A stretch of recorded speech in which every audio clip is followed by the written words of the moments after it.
n'est pas sur Facebook là, hein. On n'est pas sur TikTok, hein. Ces remarques, vous les avez certainement déjà lues sur LinkedIn ou entendues dans les échanges à la machine à café. D'ailleurs, il y a même des chances pour qu'on en retrouve dans les commentaires de cette publication.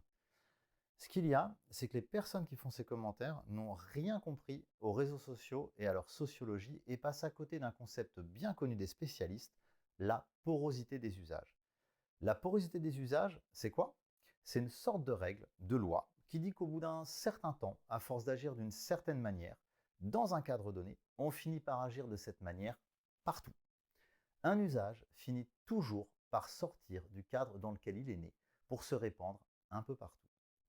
L'exemple que je trouve le plus marquant, c'est celui des pseudonymes versus votre identité réelle, votre vrai nom. En 2004, j'ai fait partie des utilisateurs pionniers d'un réseau social local, Peuplade, qui était né dans le 17e arrondissement de Paris. Son objectif, c'était de connecter les habitants d'un même quartier pour dynamiser la vie locale et recréer une forme d'esprit village. Alors en 2004, il n'y avait pas tous les réseaux sociaux qu'on connaît aujourd'hui, et quand on s'inscrivait sur Peuplade, on ne donnait pas son vrai nom, mais un pseudonyme. À l'époque, ça semblait dingue à absolument tout le monde de mettre son vrai nom sur Internet. Ouais, ça semble complètement étonnant aujourd'hui, mais c'est vrai. En 2008, 4 ans après, la majeure partie des membres de ce réseau social, ils utilisaient leur vrai nom. Le pseudo, il a même été supprimé des fonctionnalités. Pourquoi? Porosité des usages.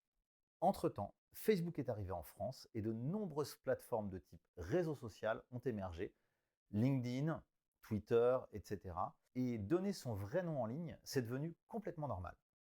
La porosité des usages, c'est ça. À force d'agir d'une certaine manière dans certains contextes, ça va vous sembler de plus en plus naturel d'agir comme ça partout, sans que vous vous en rendiez compte. Si on en revient à LinkedIn, est-ce que vous savez d'où vient la manière d'écrire en sautant des lignes qu'on retrouve partout? Eh bien de Twitter, enfin plus exactement de X maintenant. Parce que pour y écrire de longues publications, il fallait les découper en plusieurs tweets de 140 puis 280 caractères. Et ça force à structurer sa pensée de manière complètement différente.